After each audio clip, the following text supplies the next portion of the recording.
Very commonly, also in spirituality, people negate responsibilities. This is a big one because they become too spiritual, so to speak, to do something that life wants you to do. You have to do it. Another misconception is also energy exchange. That if you become spiritual, either you need to get things for free or you need to give things for free, which is not aligned with the laws of balance and exchange of energy. Sometimes, of course, if you are training, you may offer something as part of your training program.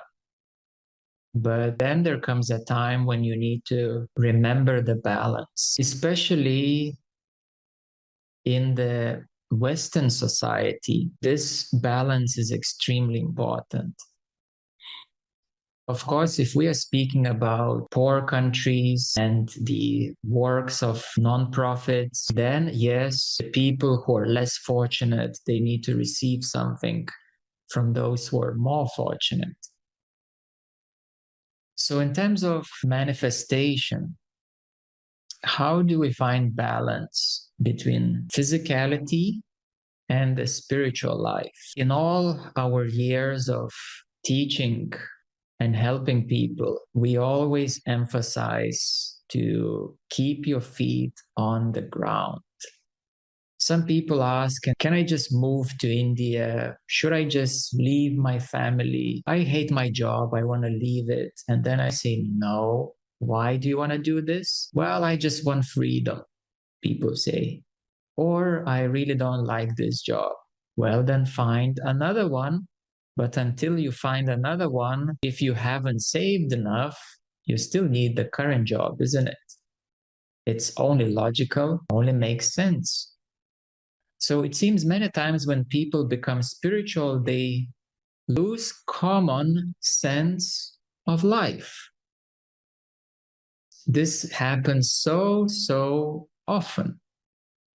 People lose a common sense, the basics. If somebody truly considers making drastic changes in their life, then usually we have a very deep conversation, very deep inquiry. And then we check, is it aligned with your family? Is it aligned with your job and your finances? What are your plans for the future? Is this plan exactly the best approach? Have you full clarity? What is your inner self saying? Sometimes, yes, you need to make some bold moves because your inner self truly guides you so, but that happens more rarely. It happens much more rarely. Relationships is another big topic. So, common sense is the big one for spiritual people. At the end of the day, I will tell you that there's no difference between physical or spiritual life. It's all one. The only difference is in your head and your resistances to what is physical and what you assume as spiritual. Because to me, now these days, is equally enjoyable to do groceries and do the dishes, equally enjoyable the next moment to sit in meditation with someone. Sometimes I even prefer to do the dishes myself than putting it in a dishwasher. In the same way, Leon loves gardening, just putting her hands in the soil and connecting with the plants. We don't have anymore any distinction between what is physical and what is spiritual. And you can see the true progress on your spiritual path if you have became more loving, more responsible, more caring for your family, more capable to help your family and friends and everyone, and less resistant to anything that life gives you, that God gives you. What God gives you usually is something much greater, which you may not see right away. And what life gives you, usually it's what it's already set in motion, certain responsibilities. They're both equally important. To receive and take what God gives you. Sometimes it can be maybe a new colleague at your job, and you say, oh, she's driving me crazy. Well, because you're so resistant. But maybe you will find out that if you overcome your resistances and if you don't assume something about this person, that you actually may have a lot in common. Or actually, this colleague can become a good friend and can really help you grow in many ways. The same way in a relationship. So sometimes what God gives you, you may not see it right away. But if you polish up on your resistances, you will realize it. What life gives you, usually it's a bit cyclical and you have to be responsible. What you wish for many, many times is what has been imprinted into your subconsciousness by the advertising media, Instagram and social media, and YouTube, and so on. Even deeper, more imprinted things are social programming, societal programming. Therefore, many, many times you want things that you don't really need or that it's not truly aligned with you. It's even maybe not realistic. But then you put great efforts and you work your ass off to buy this new Gucci handbag. $10,000 so that you can take pictures and walk around the shopping mall with pride. And you worked for it, you saved for it for 5 years. How ridiculous is that? So many, many times what we want is not exactly what we need. And these dreams, they come fast and they go fast. Yeah, so somebody shared a good message that I always hear from Neo-Advaita teachers like, until you risk it all, you will not get God. Yeah, so what does it mean to risk it all? Okay, I will tell you, leave your family as it is, leave your job as it is, keep all your responsibilities, and give all your resistances to God. Now, that would be good to risk it all. To risk all your delusions to God, to give all your resistances to God, to give all your pains and hurts to God. In other words, to absolutely surrender to God your inner stuff. And if you do that, then yes, it will bring you closer to God. But in order to do so, you see, this is where the Neo-Advaita or generally Jnana Yoga, well, to truly understand these teachings, you have to understand that the origins of these teachings are in India primarily. India is a land of very high energy, high consciousness. It is a land of where it's easy to become a renunciate. Well, easy, so to speak, but it is common to become a renunciate. It is common to fully dedicate your life to God because the whole environment is supportive to God or to enlightenment. So many sacred mountains. The whole culture understands these concepts. But now, when these teachings are brought to the West, into the New York City, and says, give it all to God, give your house to someone else, leave your job, and sit in the street giving it all up to God, you will be one of those bums in the metro station and nobody will care about you. Nobody will even think of that you are some kind of saint. It's just not in the culture. It's not in the Western culture. These ways of India, mostly 99.9%, they cannot be applied in the Western world. It just doesn't work that way here. And neither in other Asian countries where cultures are different. If you have given it all up now, how would your life be right now in your home country? Without the house, we have separated from your husband and wife, it would be a disaster, your life right now, if you have done such foolish things, isn't it? The integrated approach is to remain responsible in your life, to understand that the laws of manifestation, they're correct, but in the physicality, you have to make actions. You have to put effort. There are many cycles in the time frame that you have to go through to arrive at this new place. Spiritual journey can be done at the same time, even with your family around you. Even having 3 kids, young kids, and still meditating and still progressing closer to self-realization, still doing your mantras and your inner practices to clear the karma. It's even quicker to clear your karma when you're surrounded by your husband and wife and your kids and everybody, because everybody will show you much quicker what your resistance is. So Western life, it encompasses many responsibilities.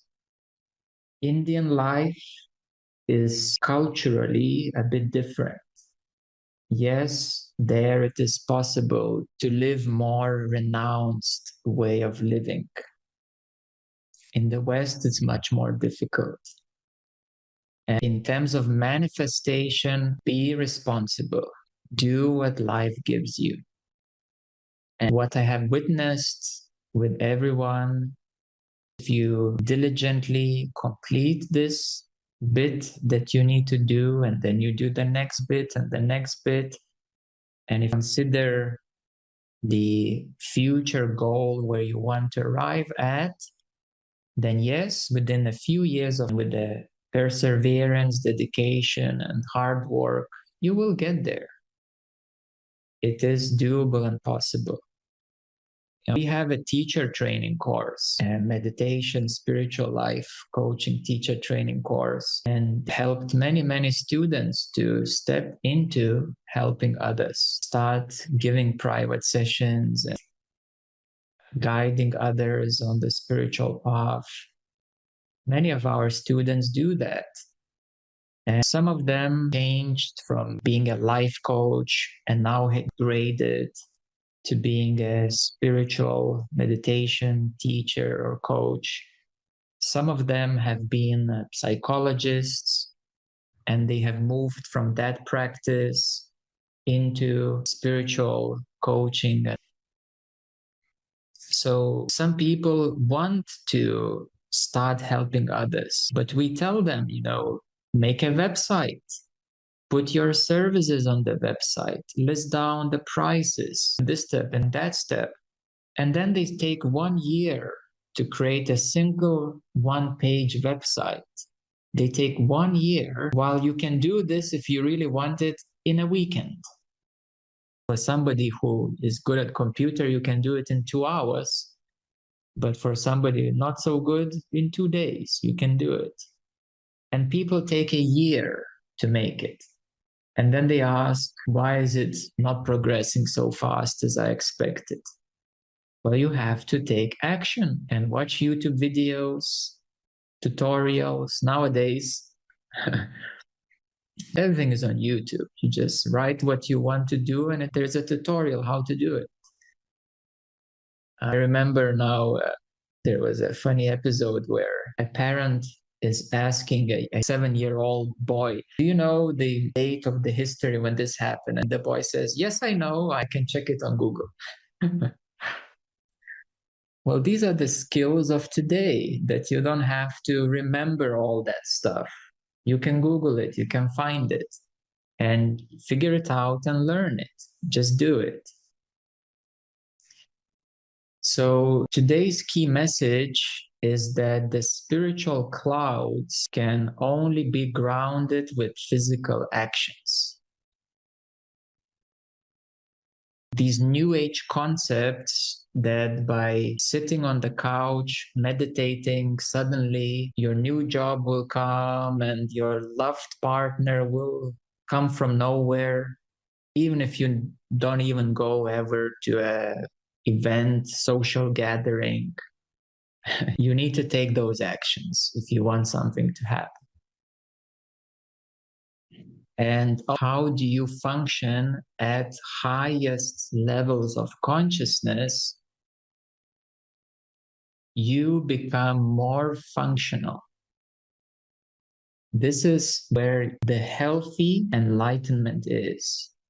The true healthy God realization, enlightenment, liberation is that you do not become a dumb couch potato. You become fully capable, highly capable being without resistance, whatever life gives you. And then you're there for everyone. You're there to help people you like. You're even more there to help people that give you trouble. You're there for your family. You're there for everybody. And you are capable. This is where you want to get to.